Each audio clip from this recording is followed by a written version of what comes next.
les gars, les meufs, la famille, les copines. La famille, oui, parce que je sais qu'ils me regardent, hein. Bref, j'espère que vous allez bien toutes et tous. Alors aujourd'hui, je fais ma toute première vidéo de 2019. On est le 6 janvier. Donc voilà, je me suis pris une bonne petite semaine de repos, j'ai un peu bossé et tout. Et là, je vais enfin attaquer donc les vidéos pour le 2019, comme je disais. Parce que je vais être plus présente sur ma chaîne YouTube. C'est-à-dire que j'ai signé quelques petites collabs. J'ai signé aussi un petit truc perso pour moi-même. Je me suis fait mon propre contrat, tu sais, genre de bonnes résolutions, de buts pour 2019, à me dire tous les mois je vais poster des vidéos, tu vois. Je collabe pas avec les marques, moi je collabe avec moi-même. La meuf, genre. Bref, donc je me dis qu'en fait, oui, je vais pouvoir vous apporter aussi des vidéos un petit peu plus de qualité, parce que j'ai acheté des lumières, qui est en train d'ailleurs de me briser l'œil, de me péter la rétine. Ok, pour vous. Bref, je vais devenir aveugle en faisant des vidéos. J'ai acheté mon petit canapé que j'ai mis dans ma grande chambre pour pouvoir faire un côté studio, parce que c'est pour ça que oui, j'ai un studio dans ma chambre, c'est parce que ça c'est grand. J'ai acheté plein de lumière, une nouvelle caméra, enfin plein de trucs quoi, tu vois. Mais je vais rester fidèle à moi-même, toujours aussi simple, toujours sans make-up, sans rien du tout, on s'en fiche.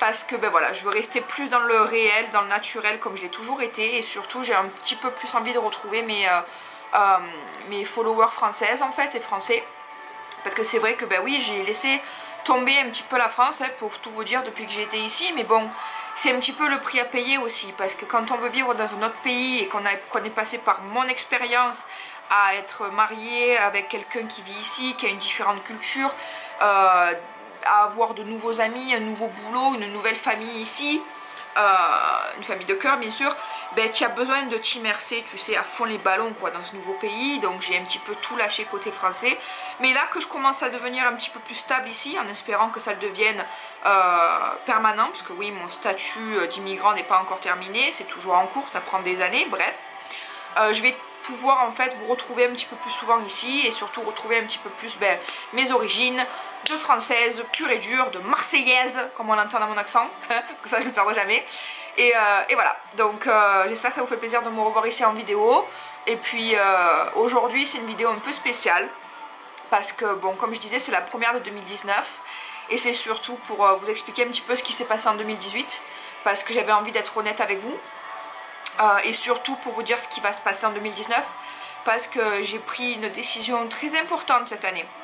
Alors je suis très émotionnelle ce soir, c'est dur d'en parler, surtout en caméra sur YouTube, alors que je suis pas non plus une YouTube professionnelle qui fait des vidéos H24 et qui a 100 millions de vues, 100 millions d'abonnés et 300 000 commentaires. Mais voilà, je vais vous en parler aujourd'hui, et ça me fait plaisir de partager ça aussi. C'est un petit peu comme un commitment, tu sais, je sais pas comment dire en français, une promesse à soi-même, tu vois, genre. Donc déjà, pour tout vous expliquer, pour celles qui me suivent depuis le début, vous connaissez mon histoire à peu près, mais je vais répéter grosso modo ma petite histoire. Donc je suis venue aux États-Unis il y a 4 ans, parce que j'ai été invitée en fait pour être mannequin grande taille dans une campagne pour 1 ou 2 petites semaines, et je ne suis jamais rentrée en France. J'ai rencontré un homme qui m'a fait vivre des moments magiques, hein. Il m'a fait vivre des moments magiques. C'est même pas possible d'imaginer ce qu'il m'a fait vivre, quoi. C'était comme dans un film. J'ai vécu les premiers mois en fait où je suis arrivée à Los Angeles, j'ai vécu un rêve éveillé. Voilà. J'ai rencontré un homme qui était passionné par moi, qui avait des sentiments, qui était hyper romantique, qui m'emmenait dans des hôtels, on était dans des parcs et tout. Pourtant il n'y avait pas beaucoup d'argent en jeu, mais il faisait tout pour moi, je faisais tout pour lui, c'était un rêve quoi, tu vois. Je me suis dit, j'ai rencontré l'homme parfait, l'homme idéal, l'homme que j'avais en tête depuis petite, et c'est pour ça que je me suis mariée très tôt avec lui. Il m'a proposé, en plus voilà, un mec qui est parfait, que tu te dis putain c'est le bon, tout ça, et qui te demande en mariage, attends, tu peux pas dire non quoi, je sais pas moi, je sais pas. Donc oui, j'ai accepté, on s'est mariés, on a vécu ensemble, tout allait très bien, et puis il s'est passé quelque chose de très mauvais. Je rentrerai en détail dans cette situation et cette histoire prochainement, parce qu'il faut que j'attende un petit peu que quelques petits trucs soient finis pour pouvoir vous en parler. Mais tout a dégénéré, voilà, c'est tourné très vite au vinaigre, parce qu'il a eu un gros souci dans sa vie, je pense, étant petit, qui m'a caché. Et il avait de gros problèmes en fait dans sa tête, ce mec apparemment. Et il a commencé en fait à devenir très bizarre. C'est-à-dire qu'après le boulot, il ne rentrait pas. Il m'a trompé, je vous en passe, hein, voilà. Mais la tromperie, ça fait mal. Ça fait mal. C'est quelque chose qui fait beaucoup mal. Mais ça va pas vous faire perdre la vie. Vous voyez ce que je veux dire? Ça va vous faire mal intérieurement, pas extérieurement. Donc le fait qu'il m'a trompé, je me suis dit, on laisse une deuxième chance, je l'aime, ça arrive, blablabla. Et après, par contre, il est passé à rencontrer des gens qui ne sont pas fréquentables, à faire des choses qui ne doivent pas se faire. Et il a fait 2-3 fois des choses que je ne peux pas pardonner. Voilà. C'est-à-dire qu'un jour, il m'a étranglée. Un jour, il m'a... Et j'ai pas dit à mes parents ça en plus, hein. Enfin j'avais pas raconté tout en détail à mes parents, à ma famille, parce que sinon les gens ils deviennent fous, ils disent mais va chez la police et tout, et sur le moment vous pouvez pas réfléchir et vous pouvez pas faire agir une personne comme vous le voulez, parce que c'est un mariage, j'avais ma situation ici, j'avais pas d'argent, pas de travail, bref il y a plein de choses qui font que... Mais je suis loin de ça maintenant, j'ai passé ce truc là, mais pour vous dire que quand j'ai été victime de violences domestiques, j'ai gardé beaucoup de choses pour moi et là je voulais les dire en fait en vidéo. Donc oui, il m'a étranglée de ses propres mains alors que j'étais presque nue parce que je sortais de la douche. Il m'a étranglée un soir avec le coussin du lit alors qu'il rentrait du travail à 6 h du matin au lieu de rentrer à 2 h du matin. Il m'a dit plusieurs fois devant moi que il voulait me tuer. Oui, on va finir par se tuer, toi et moi, et je serai le premier à le faire. Un jour, il a pris un couteau quand il était à la cuisine, il était sur son ordinateur portable. J'étais dans le salon et je lui ai dit, pourquoi tu me parles pas, pourquoi tu restes sur ton ordi et tout, encore à essayer de discuter et d'arranger les choses, et au final ça fait qu'empirer, parce qu'il est allé dans la cuisine, il a tout cassé, il a pris un couteau, enfin tout cassé, il a tout poussé, tout jeté par terre. Ce qu'il y avait sur le plan de travail, il a pris un couteau, il est venu vers moi, il a dit tu veux que je te le mette dans la bouche? Enfin dans la bouche, dans la tête, comment on dit en anglais, genre dans la gueule quoi. Donc ça, après une autre fois pareil, on parlait, j'essayais encore d'arranger les choses. Et j'étais à côté de la porte d'entrée parce que j'ai fait non on part pas, il faut qu'on parle. Il a ouvert la porte d'entrée tellement fort qu'il m'a fait un bleu énorme ici sur le bras. Il m'a fait saigner la main et en plus ça m'avait tapé au visage aussi parce que la porte m'avait tapé de profil. Bref, donc oui, j'ai dû appeler la police. J'ai dû faire comment on appelle ça en français, désolée je tremble un peu. J'ai dû faire des poursuites judiciaires. J'ai dû aller à la cour de justice plusieurs fois pour avoir une interdiction de s'approcher. Donc il ne peut plus m'approcher, il ne peut plus me contacter. Je ne peux pas parler de lui en disant son nom, je ne peux pas le contacter non plus, c'est pour ça que je ne peux pas tout vous raconter. Mais bref, donc ça c'était en fait en fin 2017, toute l'année 2017, c'est ce qui s'est passé avec lui. Et en fin 2017 plus précisément, c'est là où je l'ai jeté à la rue, j'ai dit je peux plus pardonner parce que je peux pas finir morte chez moi comme ça, j'ai trop de choses à faire, je suis une fille qui aime la vie, même si j'ai fait des mauvais choix quoi que ce soit, mais voilà, je crois en moi, tout allait bien, moi personnellement, je sais que je suis quelqu'un de bien, de positif, qui travaille et tout, j'ai mes buts dans ma vie, enfin bref. Donc je l'ai jeté à la porte, je ne l'ai plus jamais revu à part à la cour de justice. Bref, et en 2018 ça a été une année pour moi vraiment qui est passée très vite parce que tous les mois il y a eu quelque chose de nouveau. Je me suis dit allez, plus d'excuses, c'est terminé, plus un seul mec, plus une seule amie, plus une seule personne de ma famille, plus personne de mon entourage va me faire changer d'avis sur ce que je veux, ce que je travaille pour, ce que j'imagine pour moi, et va en fait m'induire ou me faire changer ma mentalité et mes buts à atteindre. C'est-à-dire que je n'ai plus rencontré de mecs. Oui, j'ai daté un petit peu, enfin comment on dit dater en français, je suis sortie un peu avec des mecs, mais bon, ils valent rien que des merdes, ça a duré quoi, 2-3 semaines ou le coup d'un soir, et après ça marchait plus. Donc bref, je me focusais pas sur ça quoi, mais alors pas du tout. J'ai trouvé mon nouveau boulot en mars, j'ai monté ma société en mars, j'ai refait mon dossier pour l'immigration sans mon mari, mais toute seule, en me supportant toute seule, parce que je ne voulais plus de lui, que j'ai entamé les procédures de divorce en mars. J'ai trouvé un nouvel appartement que j'ai pu enfin m'offrir parce que les appartements ici en Los Angeles c'est 2000 $ un appartement. Mais là j'ai enfin les moyens pour pouvoir me payer un appartement comme il faut et comme j'aime, dans lequel je me sens bien, je me sens apaisée, c'est mon petit paradis, il n'y a pas de négativité autour, il y a tout ce que j'aime, tout ce que je veux, j'ai enfin pu réaliser ça. Après j'ai enfin pu m'acheter une voiture, une vraie voiture qui marche et toute neuve. C'est pas une voiture à des millions mais c'est une voiture que je voulais aussi, j'ai pu me la payer. J'ai ensuite boosté mes réseaux sociaux, j'ai eu quelques contrats qui m'ont beaucoup touchée parce que c'est des contrats que je voulais vraiment avec des marques qui me plaisaient vraiment. Bref, je me suis vraiment concentrée sur moi. J'ai rencontré des amis extraordinaires, je me suis un petit peu trop investie dans ces amis et ça m'a encore fait apprendre des leçons. J'ai surtout aussi vécu quelque chose d'assez impressionnant qui a fait qu'en fait je vais prendre la résolution de 2019 que je vais vous parler plus tard. Mais au mois d'octobre, je suis tombée enceinte. Alors, je suis tombée enceinte de quelqu'un que je connais depuis 3 ans, que j'ai connu lorsque j'étais avec mon mari, qui était seulement un ami au début. C'est un homme très très bien, c'est un homme que franchement, moi j'admire parce que quand on était amis ensemble, que j'étais avec mon mari, que j'étais mariée, on ne s'est pas du tout mis ensemble, sortis ou quoi que ce soit. Il a dit, moi je ne me mettrai jamais avec une femme mariée. C'est un homme religieux, c'est un homme qui a des valeurs. Il n'avait pas d'enfant, pas marié, mais c'est un homme plus vieux aussi. Il a presque 40 ans, moi j'en ai 27. Enfin, je vais en avoir 27. On était qu'amis et quand moi je suis redevenue plus disponible, que j'ai eu ma stabilité, tout ça, vers le mois de septembre, on s'est recontacté. Lui, il a eu un enfant entre temps, mais avec une femme qui n'est pas mariée, il n'est pas avec. Ça a été un accident en fait, mais bon, ça c'est son histoire. Moi je ne juge pas.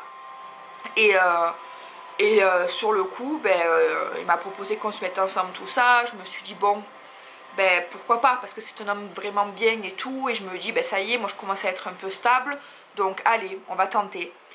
Et vous savez, j'étais dans ce moment de ma vie où je me suis dit ouais, les mecs, c'est terminé s'ils sont pas bien, il faut qu'ils soient parfaits, il faut qu'il ait un bon boulot au moins, il faut qu'il ait ci, il faut qu'il ait là. J'ai fait la tête de mule, tu sais, pour faire genre ouais, je me motive ou je reste seule. Et au final, peut-être que c'était un bon truc, mais peut-être que c'était pas un bon truc, je sais pas encore, j'y réfléchis. Mais bon, je pense quand même que c'était un bon truc dans tous les cas, de toute façon. Parce que sur le coup, c'est moi qui ai tout foutu en l'air. Voilà, au bout de 2 semaines, quand on commençait les choses sérieuses, à se voir souvent, j'ai vu son fils et tout, j'ai pété un plomb. J'ai eu la peur de ma vie, je me suis dit oh putain ça y est, je redeviens comme j'étais avant, à avoir des heures fixes à aller le voir, à me dire il faut que je prévoie ce mec là dans mon agenda, il faut que je m'investisse, j'attends son texto, j'attends son appel, et j'ai fait non non non non non non non, no way, no way, je ne veux pas ça. Donc je lui ai dit écoute désolé, c'est peut-être moi, je suis pas prête, mais on laisse tomber, ça marchera pas. Mais on reste amis, tout ça, pas de souci.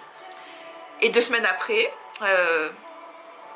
je suis tombée enceinte. Plouf, voilà. Bref, bon, il est contre l'avortement. Il m'a dit moi Manon, tu sais à quel point je t'apprécie, je t'aime, tu es une femme que j'aime beaucoup, j'assumerai l'enfant comme j'assume mon premier, ça sera mon enfant autant que le premier que j'ai. Il me dit c'est pas ce que je voulais, moi je voulais me marier avec toi. Alors le mec en plus il m'a trop fait peur parce que voilà, il me dit moi je veux me marier avec toi dans 2 ans minimum, maximum, je veux un enfant et tout ça. Enfin bref, au final un enfant, il m'a mis enceinte le mec. Mais bref, on s'est mis enceinte parce qu'on parle toujours du mec mais il y a 2 personnes dans l'histoire. Pas 4, 2. Donc sur le coup, même si moi je suis très religieuse aussi, tout ça, je crois quand même au fait que l'avortement c'est un droit. Et surtout, voilà, à 26 ans, sans être mariée, j'ai quand même une stabilité financière, mais pas autant que je devrais pour pouvoir assumer un enfant ici aux États-Unis. En plus, je suis immigrée encore, donc si j'ai un enfant ici et qui me déporte, l'enfant restera ici. Les États-Unis ici, ils rigolent pas avec ça. Enfin bref, tellement de choses que j'ai dit non, je ne peux pas le garder malheureusement. Donc j'ai fait ce que j'ai fait, c'est mon choix et j'apprécierais que vous le respectiez. Et si vous ne le respectez pas, écoutez, fermez la fenêtre de votre petit ordinateur là et allez regarder autre chose, ok? Allez regarder une autre vidéo. Et sur le coup, bref, ça m'a un petit peu choquée parce que j'ai eu un petit peu un baby blues, je pense, je sais pas comment on appelle ça. Mais je me suis dit putain j'aurais dû le garder parce que peut-être que j'aurais pu l'assumer parce que je me connais, je suis une femme forte, je suis une femme battante, j'aurais pu passer ce cap. Mais au final je me dis non je peux pas parce que je veux que mon bébé il ait un papa et une maman qui s'aiment, tu vois. Et bref, donc je suis contente aujourd'hui de la vie où je suis, de ce que j'ai fait, de mes choix et tout. Et j'ai été très heureuse et je me suis sentie très chanceuse que je sois tombée avec lui. Parce que ça a été un homme qui m'a supporté, enfin supporté, on dit supporté en anglais, mais ici on dit soutenu, qui m'a soutenu du début à la fin. Il m'a aidé à financer l'avortement qui coûte très cher ici. Et 2 fois, parce que j'ai dû le faire 2 fois, la première fois n'a pas marché. Apparemment ce petit bébé voulait vraiment être avec moi, mais bon c'est pas grave, on va arrêter. J'ai arrêté d'être émotionnelle pour rien. Et sinon qu'est-ce que je voulais dire, je perds la tête. Bref, et depuis donc cet avortement, juste après j'ai eu une bonne nouvelle qui a été que mon mari a enfin décidé de divorcer, de signer les papiers. Donc je me suis retrouvée complètement divorcée, je suis très contente de ça, donc un peu plus libre. Et je me suis dit bon ben je suis divorcée, j'ai fait l'abortion là, je sais que je suis pas enceinte, je vais essayer de voir si je peux rencontrer encore, tu vois, de nouveaux gars, si je peux sortir. Je vais voir ce que j'ai fait. J'ai rencontré quoi, 2 gars, il s'est rien passé, pas sérieux. Ils étaient très bien tout ça, mais c'est moi. Il y a quelque chose en fait qui fait que je sais pas, j'ai envie de pleurer quand je pense à ça. J'ai l'impression d'être un petit peu folle en fait de penser ça. Mais je crois qu'en fait je n'ai plus envie en fait d'être avec quelqu'un. Du moins pour le moment. Parce que je me dis depuis que je suis toute jeune, ok, depuis que j'ai l'âge de 13 ans, j'ai eu mon premier copain, ben, toutes les années en fait tu te dis il faut te mettre avec quelqu'un, il faut te mettre avec quelqu'un, oh il faut que je sois en couple, il faut que je sois en couple. Moi j'ai toujours eu la peur, la plus grosse peur de me retrouver seule, pas mariée, pas d'enfant, tout ça. Je voulais quelque chose de très traditionnel, même si en fait le traditionnel c'est pas fait pour moi concrètement. Parce que bon vu la vie que j'ai, moi vous le voyez, je suis pas quelqu'un de très traditionnel. Hein. Et en fait, quand j'ai rencontré ces gars dernièrement, je me suis dit, je sais pas, mais j'ai plus envie quoi. J'arrive plus à avoir de désir sexuel non plus. Alors c'est très perso ce que je dis, mais bon, moi j'ai toujours été une fille, on va dire, très libertine, libérée. Voilà, parce que ben, je m'en fous, du temps que je respecte mon corps et que je respecte mes décisions et mes choix, je fais ce que je veux. J'ai été malheureusement abusée par un mec ici à Los Angeles quand j'ai emménagé non, une seule fois. J'ai été abusée par un autre mec qui a fait ce qu'il a voulu de moi sans me demander mon consentement, donc on peut appeler ça du viol. Mais bon, je pense que malheureusement vraiment, hein, c'est un gros problème, mais je pense qu'il y a beaucoup de filles en fait qui ont subi des viols, mais des viols on va dire genre ça passe quoi, même si ça devrait pas passer. Et bon, c'est arrivé à moi aussi. Et après, ben voilà, j'ai été abusée par mon mari. Je suis tombée enceinte d'un gars avec bien, mais que ça pouvait pas marcher parce que bon, bref, lui aussi avec sa vie, ça marche pas en ce moment. Et là, je me dis qu'en fait, ben, ces derniers mois, au mois d'octobre, novembre, décembre 2018, je suis partie en week-end toute seule. Je vis seule maintenant depuis 1 an ici à Los Angeles parce que je n'ai jamais vécu seule à Los Angeles depuis que je suis arrivée ici. Moi j'ai connu mon mari direct au bout de 2 semaines. Donc je vis enfin seule, je fais enfin ma carrière toute seule et je suis heureuse toute seule. Je ne sens pas de solitude. Je suis heureuse, je fais ce que je veux, quand je veux, je sors quand je veux. Des fois je fais mes courses à 9 h du soir mais j'en ai rien à faire. Vraiment quoi, je me sens bien, j'ai mes copines, j'ai mes copains mecs aussi et je suis heureuse et je n'ai plus ce désir sexuel comme j'avais avant de me dire je rencontre un mec, ben même si ça marche pas, tant pis je l'aurai dans mon lit au moins une fois un soir et au moins je me serais fait plaisir de ce côté là. Non, je n'ai plus ce besoin là, je n'ai plus cet appétit là, je n'ai plus ce truc, j'y arrive plus quoi. Et je me dis, en fait, je pense que c'est un temps pour le changement. Je me suis tournée beaucoup vers la religion ces derniers mois. Bon, après, vous pouvez rire, hein, parce que certains me diront, oh, la fille, elle parle de religion, elle va se convertir en nonne. Pas du tout. Mais ici, aux États-Unis, la religion, c'est très, on va dire, répandu, très courant. Et en France, pas assez, je pense. Il n'y a pas assez parce que la religion, c'est malgré tout fait pour vous donner de l'espoir, de la positivité, des bonnes ondes. C'est pas pour vous donner on va dire des mauvaises habitudes ou quoi que ce soit, pas du tout, c'est pour vous donner que du bon, je pense. Ici, ben, c'est ce que j'ai fait, je me suis tournée vers Dieu très souvent à écouter des chansons chrétiennes. Là, pour 2019, j'ai enfin contacté une église catholique qui est à 5 minutes de chez moi. Donc le samedi et le dimanche, ou le samedi et le dimanche, ou dès que je peux, je ne vais pas non plus me forcer, mais dès que j'ai le temps, parce que bon, je travaille les week-ends aussi, je vais aller à l'église. Je vais essayer d'y aller au moins une fois par semaine. Et je me suis dit que ben voilà, je vais me tourner un petit peu plus vers mes croyances, vers mes buts à atteindre côté carrière. Et j'ai pris une grande décision pour 2019 qui est de ne plus rencontrer de garçons. Si une rencontre doit se passer dans la rue, physiquement, en réel, que je rencontre quelqu'un qui me plaît, à qui je plais et que ça fonctionne, je ne vais pas couper court, je ne vais pas dire non. Voilà, sincèrement pas. Mais par contre, je ne vais pas forcer le processus. C'est-à-dire que je vais enfin supprimer Tinder, Bumble. Bumble, c'est une autre application comme Tinder ici. Je ne sais pas si ça existe en France. Je vais supprimer toutes les applications de rencontres, tous les sites de rencontres. Je vais tout supprimer et je vais rester célibataire. C'est mon but. Je veux pouvoir être seule et vivre à fond ma vie parce que je suis heureuse seule. J'ai suivi les vidéos d'un mec qui parle anglais mais qui est super bien, il fait des vidéos sur YouTube, il a des millions d'abonnés, c'est Matthew EC, je sais pas comment on le prononce, mais il a dit quelque chose sur Instagram qui m'a beaucoup aidé.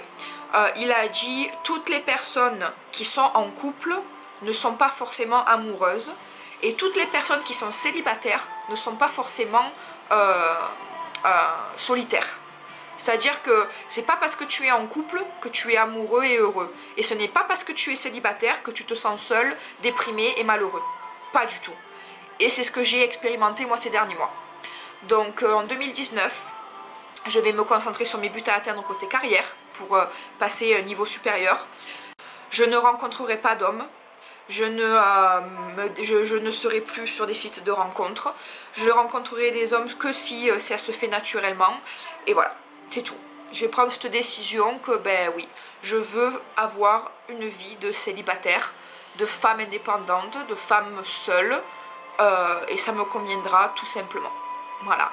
C'est un choix que j'ai pris perso et que je vais essayer d'être vraiment très, on va dire, sérieuse à propos de ça. C'est-à-dire que oui, je vais tout faire pour ne pas re-télécharger les sites de rencontres, me remettre sur des sites ou quoi. Non, non, non, je ne le ferai pas. Et lorsque je me présenterai, si quelqu'un me dit « Oh, tu es célibataire ?» ou « Tu es marié » ou « Tu es divorcé ?» je vais dire « Je suis divorcée et je suis célibataire. Je ne souhaite pas rencontrer... » Enfin, célibataire. Il y a un mot ici, on dit célibate. Ça veut dire que je ne souhaite pas rencontrer de personnes. Je suis célibataire, mais je ne souhaite pas rencontrer de personnes. Voilà. Donc, c'est tout ce que je voulais vous dire aujourd'hui. Il y a eu plein d'autres choses, mais je ferai d'autres vidéos plus tard. C'est cette grosse décision qui me tient à cœur. Et je voulais vous dire que les filles, si vous êtes heureuses toutes seules, vous n'avez pas besoin d'avoir un mec. Ok? Si vous ne le voulez pas. Ne vous mettez pas la pression parce que la société, comme pour les grandes tailles, quoi, la société nous fait croire qu'être maigre c'est être belle. La société nous fait croire qu'être en couple c'est ce qu'il faut. Non, pas du tout. Faites ce que vous voulez. Ok?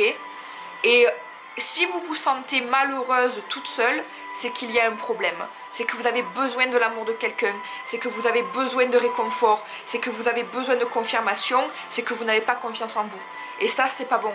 Parce que même si vous rencontrez quelqu'un alors que vous êtes dans cet état d'esprit, vous allez donner que de la négativité, vous allez rencontrer que des gens qui vont vous abuser, qui vont pas vous faire sentir bien, parce que vous aimez pas vous-même. Pourquoi quelqu'un va aimer quelqu'un qui n'aime pas soi-même? Quelqu'un veut tomber amoureux de quelqu'un qui aime sa propre personne. Il veut tomber amoureux de quelqu'un de parfait. Tout le monde dit « Oh, je veux la femme parfaite, je veux l'homme parfait. » Donc, pour être parfait, parfaite aux yeux de quelqu'un, c'est s'aimer soi-même. C'est-à-dire ne pas avoir de problème mental dans sa tête, genre « J'ai pas confiance en moi, je me trouve trop grosse et blablabla, blablabla. » Non, quelqu'un ne veut pas de ça. Personne. Ou si quelqu'un cherche une femme qui n'a pas confiance en elle, c'est qu'il est tordu, le mec. Voilà. C'est que lui aussi n'a pas confiance en lui peut-être, et ça va apporter plein de galères. Voilà, la vidéo est finie, je vous ai raconté un petit peu tout ce qui me tenait très à cœur. Je vous prie de respecter mes pensées, mes paroles et tout ce que je dis, sinon c'est pas la peine, vos messages seront bloqués, supprimés et votre compte sera bloqué également. Je vous fais de gros bisous, si vous avez aimé la vidéo, mettez un petit pouce bleu, ça fait toujours plaisir, ça encourage, et un petit commentaire aussi, ça encourage également. Je réponds à tous les commentaires, même sur Instagram, Chic with Curves, suivez-moi. Je vais recommencer peut-être un petit peu Snapchat, c'est pareil, Chic with Curves. Et on se retrouve très très vite pour de nouvelles vidéos pour 2019, je pense que vous allez kiffer ce que je vais vous faire faire. Et vous faire découvrir, parce que vous faire faire... Non en fait je vais pas vous faire faire grand chose, hein, mais vous faire découvrir. Bref, je perds la tête. Abonnez-vous à la chaîne également, parce que pareil il y aura plus de vidéos, comme ça vous allez avoir les notifs en direct. Et je vous fais de gros bisous, merci de me suivre, merci d'être là avec moi. Et 2019 ça sera peut-être l'année où je vais rentrer en France, si tout se passe bien, et on fera un meeting de folie. Mais ça je le garde pour moi parce que c'est pas encore sûr, mais peut-être possible. Bisous!